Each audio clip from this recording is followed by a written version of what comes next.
knew. Klay knew he was going to leave the Warriors for months. It was not a surprise to anybody there.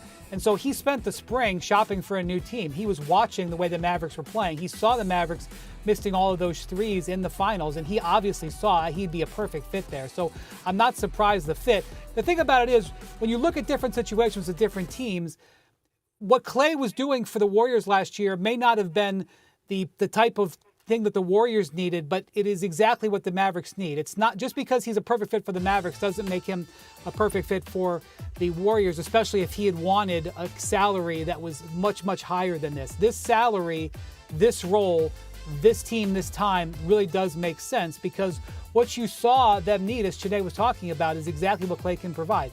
The guy is going to take 500 catch and shoot three-pointers or something next year, and he's going to make hundreds of them. He is going to have some nights where he just kills the opposition. He's going to look great for the Mavericks. It's going to be a really good fit.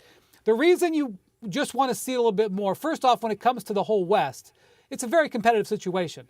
It's not a commentary on the Mavericks. It's just, look how good these top teams are. Look how good the Timberwolves are. Look how good the Nuggets are. The Oklahoma City Thunder have had the best offseason in the Western Conference. They've absolutely smashed it out of the park, and they are only going to get better. The thing that you look at this transaction and you worry about a little bit if you're Dallas, he is going to replace Derek Jones in the starting lineup. That is where his role is going to be, and he will get those minutes. Jones is a terrific athlete. He's going to go play for the Clippers now. The trades that they made, they had to make 3 trades to make this Klay Thompson transaction work. And they moved out Josh Green, who's a quality backup. They moved out Tim Hardaway Jr., and they lost a Jones. And so you take a really good defender with great athleticism, who was a rim runner, who was that lob threat, and you put Klay in, there is a loss there. There is a defensive penalty there. There is an athleticism deficit there. So there's definitely adds with Klay, but there are going to be some concerns, especially the defensive end for Dallas. Well, we know that Klay is nowhere near the defensive player that he used to be. But I think this puts them much, much, much closer to a title when I factor in everything that you guys have talked about, what the numbers looked like in the finals. I mean, these were, Boston and Dallas, the 2 top teams this season in threes attempted during the year. It's no accident that they ended up in the finals from that standpoint. But Boston was second in terms of three-point shooting percentage, and Dallas was 13th. You saw all the misses in the finals. Part of that is because of outstanding perimeter defense from Boston. Part of that is because we know that Luka wasn't anywhere near 100% in this. So I think you add Klay, somebody who has been there before, and now is at a different juncture of his career and can be very effective if they employ him in the role that he's going to fit in the most. And that's playing 30 minutes a night. That's likely being on the floor at the end of the game in terms of needing somebody to make a big shot. And it just takes some of the pressure off of Kyrie and off of Luka.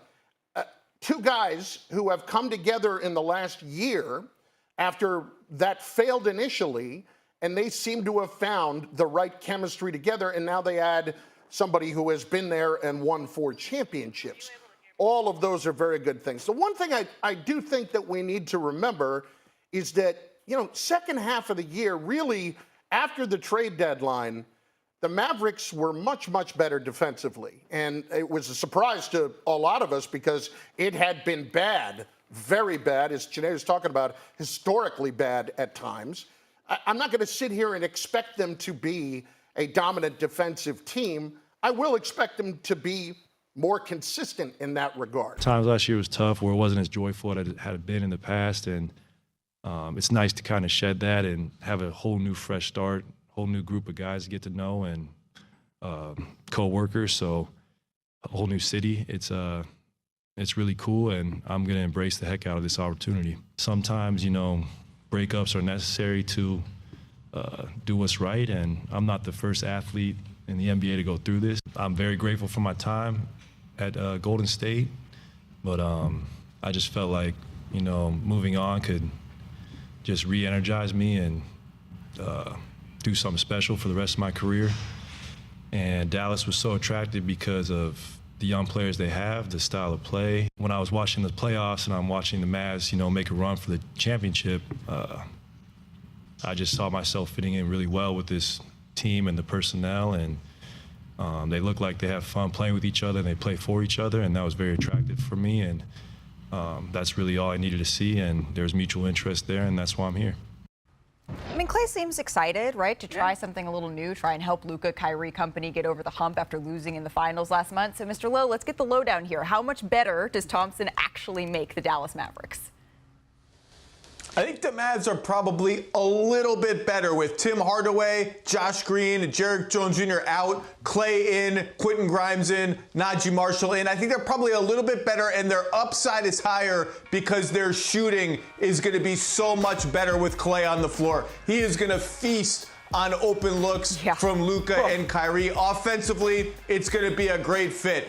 I do think there are some questions defensively about they lost their best point of attack defender, the guy they would put on point guards, Jerick Jones Jr. Who's going to replace that role on the team? You can't ask Kyrie to do that game in and game out. Can you close games defensively with Klay, Luka, and Kyrie all on the floor together? I think it's fair to ask those questions, so I think they're better.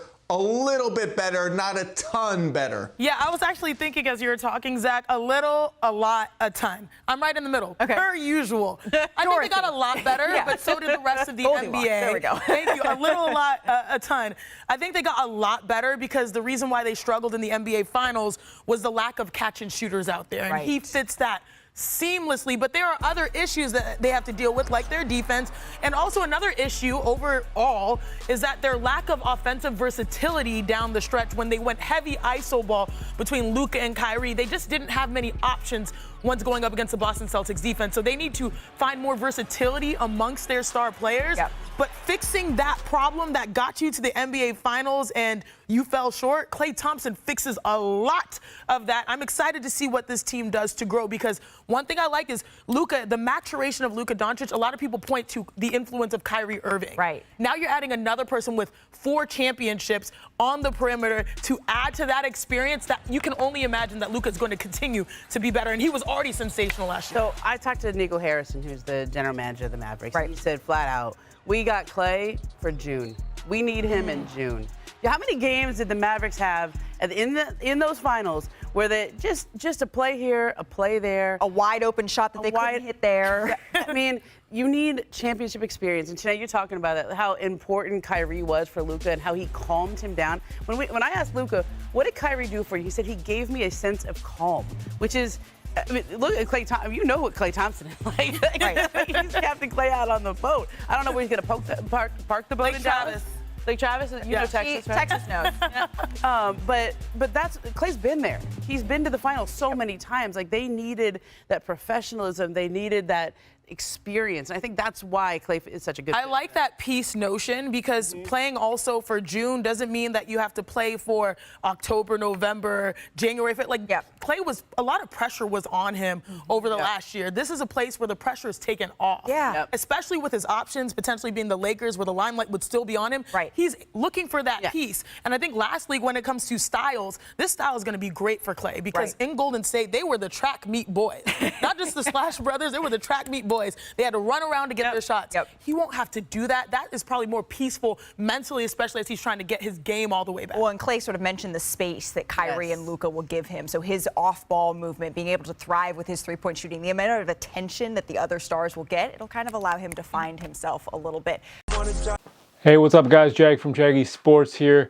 We're talking about Klay Thompson. Klay Thompson, obviously, everybody knows by now that he chose the Dallas Mavericks over the Lakers. He chose them over the Warriors. Now, is he the perfect fit for the Dallas Mavericks? Offensively, yes.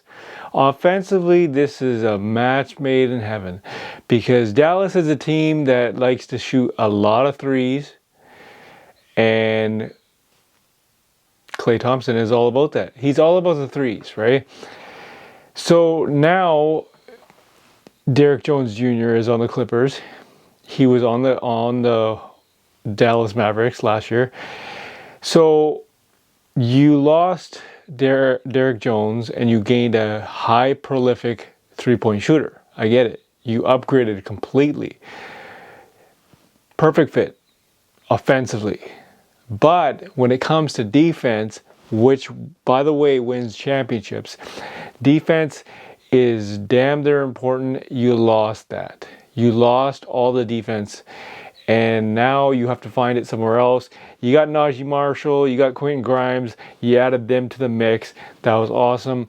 But, you know, when Klay Thompson's on the floor, and he will be on the floor because he's obviously shooting threes, you could bet your bottom dollar that guaranteed teams are going to go at him because the guy can't play defense anymore. I'm not knocking Klay Thompson, right? He used to be a very good defensive player, but because of injuries, because of his ACL, because of his Achilles, he can't play the same kind of defense that he once was known for. He can still shoot a lot of threes, and that's what Dallas is hoping for. But when it comes to defense, that's not going to cut it. So now you have to think, I get it, he's the perfect fit, right? Offensively, but where does that leave Dallas in the mix, in the Wild Wild West? You got teams like OKC Thunder who got pretty much better by adding Isaiah Hartenstein from the Knicks. That was in free agency, by the way. And then obviously you have Denver. Denver, quite frankly, you know, they lost KCP, which is not good. Can they still be in the top four? I have no idea. Clippers, they lost Paul George. So we don't know where that's at. And nobody knows where Kawhi is going to be at, right? Because he got out of Team USA because of his knee. And now, who knows? So, with Lakers, you know, same thing. Anthony Davis is playing on Team USA. So, same thing with LeBron James. No rest. So, therefore, how does that limit Anthony Davis in the regular season? Who knows? But you got to think of teams like Sacramento. They got DeMar DeRozan, another shooter, which is awesome. So, the Wild Wild West is incredible, but can the Dallas Mavericks actually compete and actually do something? Because, you know, they made one hell of a season in the offseason so far. Najee Marshall, Quentin Grimes, Klay Thompson, and then you added a couple pieces in the at the trade deadline. So now you're looking very, very damn good. But like I said, it's the defense. The defense kills. So now you guys obviously saw that Klay Thompson was like, okay, it's a fresh young team. They like to have fun. They have a great organization. The fans are awesome. Everything is cool. But, you know, when it comes down to it, Jason Kidd is going to have the same problems that Steve Kerr had at the end of games. When you put Klay Thompson in, and I know you're going to put him in for the three-point shot, 100%. But when teams go at him, and when it's like, 30 seconds left, a minute left, or like 2 minutes left, then they're going to strictly go at Klay Thompson because he doesn't play defense anymore. That's like James Harden. James Harden's not a good defensive player. He once was, right? Early on in his career, but now he's more about the offense. And everybody knows defense wins championships. So now you got to think to yourself, if I'm Jason Kidd, how did Steve Kerr rectify this? Well, Steve Kerr didn't use Klay Thompson at the end of games, right? So that's what Klay Thompson was upset about, and obviously Klay Thompson with the contract and the usage rate of Klay Thompson at the end of games, that was a big factor of him leaving. And he just wanted a fresh start. Like he said, he just wanted a fresh start. But, you know, it's all sunshine and rainbows right now. But when it comes to the regular season, we got to think, how is Jason Kidd going to implement his style of playing 100% offense and you can't do that much on defense. How is he going to do that and implement that into the rotation, especially late in games? So what are you guys' thoughts on Dallas Mavericks? How do they fit in the Wild Wild West? Denver, OKC, I know I'm forgetting a lot, right? But Sacramento, you can't forget the Pelicans. Pelicans look good, damn good, if they keep Brandon Ingram. I think that's something that no one talks about. Pelicans on paper look freaking scary, right? Herb Jones, underrated. Love that guy. He's just, taking his game to a new level. But, we'll see. It's anybody's ball game in the Wild Wild West. And Dallas did get better. 100% they got better. But they gave up defense to get Klay Thompson. So we'll wait and find out what's going to happen. But at the end of the day, leave your comments in the comment section. Tell me what you guys think about this Klay Thompson in Dallas and how will they rank in the Western Conference. Leave a comment in the comment section. As always, Jag from Jaggy Sports.